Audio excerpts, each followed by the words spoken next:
Madam Dragon ran a school many moons ago. She taught young dragons all the things that dragons need to know.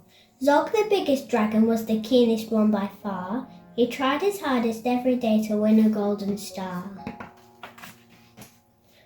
All the dragons in Year 1 were learning how to fly. Hi, said Madam Dragon, way up in the sky. Now you've been shown you can practice on your own, and you'll all be expert flyers by the time you're fully grown. Zog went off to practice, flying fast and free. He soared and swooped and looped the loop, then crashed into a tree. Just then a little girl came along. Oh, please don't cry, she said. Perhaps you'd like a nice sticky plaster for your head. What a good idea, said Zog. Then up and off he flew, his plaster gleaming pinkly as he zigzagged through the blue. A year went by, and in Year 2 the dragons learnt to roar. More, said Madam Dragon, louder I implore. Now that you've been shown, you can practice on your own, and you'll all be champion roarers by the time you're fully grown. Zog went off to practice, he roared with fearsome force. He kept it up for hours on end, but then his throat grew hoarse. Just then the girl came back again. She said, what rotten luck. Perhaps you'd like a nice soothing peppermint to suck. What a good idea, said Zog. Then up and off he flew, and breathing fumes of peppermint as he zigzagged through the blue. A year went by, and in Year 3 the dragons learned to blow. No, said Madam Dragon, breathe out fire, not snow. Now that you've been shown, you can practice on your own, and you'll all be breathing bonfires by the time you're fully grown. Zog went off to practice, he blew with all his might. He twirled around in triumph as his wing tip caught a light. Just then the girl came by again. She said, you poor old thing, perhaps you'd like a nice stretchy bandage for your wing. What a good idea, said Zog. Then up and off he flew, his bandages flapping wildly as he zigzagged through the blue. All the Year 4 dragons were learning, can you guess? Yes, said Madam Dragon, how to capture a princess. Now that you've been shown, you can practice on your own. You'll need to capture hundreds by the time you're fully grown. Zog went off to practice. He tried and tried and tried, but simply couldn't manage. And I'm no good at this, he cried. I'll never win a golden star. Just then he saw the girl. Perhaps she said you'd like to capture me. I'm Princess Pearl. What a good idea, said Zog.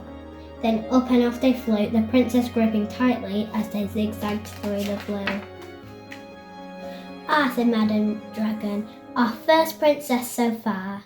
Congratulations, Zog, my dearie, you've won a golden star. Zog was proud and happy, and Pearl felt good as well. She took the dragon's temperatures and nursed them when they fell. A year went by, and in Year 5 the dragons learned to fight. Right, said Madam Dragon, here comes a real-life knight. Up spoke the knight. My name, he said, is Gadabout the Great. I've come to rescue Princess Pearl.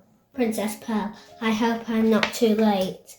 Zog breathed fire and beat his wings. You can't, she's mine, he roared. Oh no, she's not, yelled Gadabout, and waved his trusty sword. The other dragons crowded round and watched them all agog.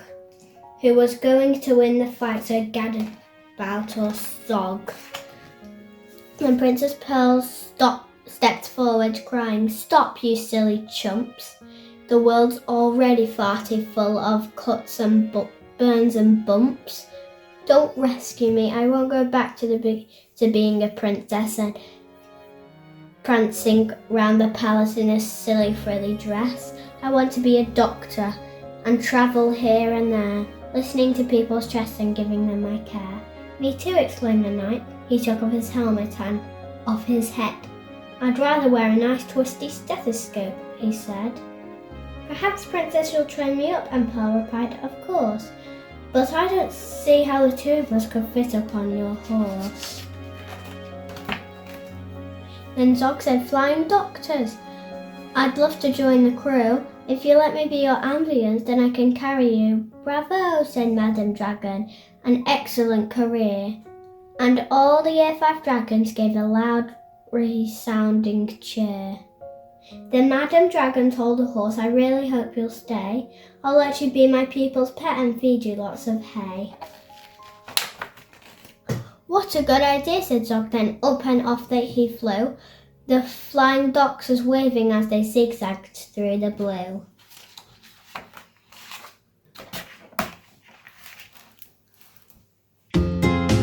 You can also follow us on Twitter, Instagram, and also Facebook.